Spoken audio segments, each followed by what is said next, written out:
Timnas Amin menduga terdapat pola kecurangan dalam Pilpres 2024. Anggota Dewan Pakar Timnas Amin, Bambang Wijoyanto menyebut pola kecurangan tersebut berupa penggelembungan sebanyak 100 suara di tiap TPS. Pihaknya mencurigai kecurangan tersebut usai melakukan audit forensik terhadap form C1 PPWP yang masuk ke sistem Sirekap. Bambang menyebut pola ini sebagai bukti dugaan rekayasa pada sistem pengumpulan penghitungan suara. Ia pun mengaku tim IT forensik Timnas Amin mampu membuktikan hal tersebut. Bambang juga menduga ada upaya pengaturan algoritma sistem dalam server KPU untuk memenangkan paslon tertentu. Dia menuturkan upaya setting itu dilakukan demi memenangkan satu paslon tertentu agar perolehan suara mereka secara otomatis di atas 50%. Bambang juga mengaku telah mengantongi hasil audit forensik terhadap form C1 yang terindikasi terdapat kecurangan. Dirinya enggan membuka hasil audit forensik form C1 itu. Bambang balasan form itu nanti malah akan direvisi pihak terkait untuk mengaburkan dugaan kecurangan. Bambang menegaskan akan membawa seluruh bukti audit forensik ini ke sidang sengketa pemilu di Mahkamah Konstitusi. Maksud itu, apalagi kalau usulannya Bang PJ itu diakomodasi. Kita siap dengan tim forensiknya. Karena selama ini audit IT terhadap sistem KPU tidak pernah dilakukan.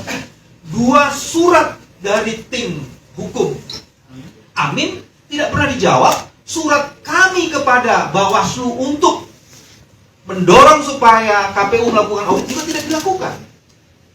Dan analisis kami mengkonfirmasi memang ada sistem yang algoritmanya itu sudah dibangun. Jadi tim yang ketiga bukan tim metode forensik lainnya akan kami lakukan. Dan ini akan dijelaskan nanti di dalam ahli. Karena kalau kita buka sekarang, ya kan? Waduh, ya akan menggunakan itu. Ini menghadapi orang yang curang, culas, dan licik, nggak bisa dibuka semuanya kan? Oke, kalau yang ini, teman-teman bisa lihat data di situ. Saya buka data saya supaya saya bisa lihat.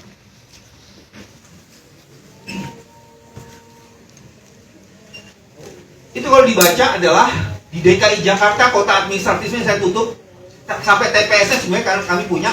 Dan ini yang tadi saya bilang, seluruh datanya itu berasal dari datanya KPU. Jadi pakai data KPU sendiri nih, belum dibandingkan dengan datanya Kawal Amin. Di situ kelihatan, nomor 1, di situ tandanya 108, nomor 2 paslonnya 74, nomor 3 16, kemudian berubah. Yang nomor 1 tetap 108, nomor 2 kemudian jadi 748. Jadi ditambahkan itu. Jadi angkanya di situ akhirnya bisa ribuan itu. Ini enggak dari 61, 2, 3, 4, 5, 6, 7. Dari 7 TPS aja bisa 6 ribuan lebih. Nah itu contoh-contohnya. Jadi teman-teman, ini betul-betul bukan sekedar salah menulis. Karena mestinya, contohnya gini, mestinya IT atau artificial intelligence yang ada dalam sistem IT-nya KPU, itu dia bisa membaca. Kalau di atas 300, mestinya itu nggak bisa diinput. Tapi itu bisa diinput di atas 300. Itu kalau tidak sistemnya memang dibangun dengan rekayasa tertentu, sulit itu. Dan itu masalah kecil, bukan masalah besar. Jadi kalau masalah fundamental kayak begitu, KPU tidak bisa melakukan, ya pantas saja kalau kita mencurigai ada indikasi kuat membangun sistem yang memang sudah diotomatisasi. Itu keterangannya. Mari kita lihat, ada data Bandung nggak sih? Oke, kami melakukan khusus di kota Bandung. Ada hasil yang menarik. Ini nanti akan diserahkan kepada tim ini. Nah, datanya begini. Di Bandung, kita mencoba memotret kota Bandung. Dan yang kita potret baru 2% dari populasi TPS. Dan hasilnya ditemukan penggelembungan suara yang kira-kira di atas 2%. Baru 2% dari populasi.